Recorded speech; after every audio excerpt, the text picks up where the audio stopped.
Praise the lord. ఈరోజు దేవుని వాగ్దానము.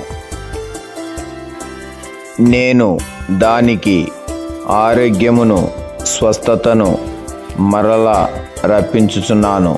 ఇర్మియా గ్రంథము 33వ అధ్యాయము 6వ వచనము.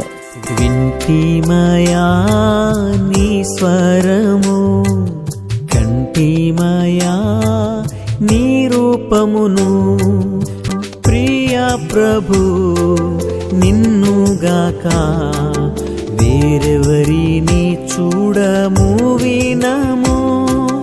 భక్తి మర్మము గొప్పది ఎంతో, శరీరుడుగా మారిన దేవా, దూతలకు కనబడితివి, లోకమందు నమ్మబడి ఉన్న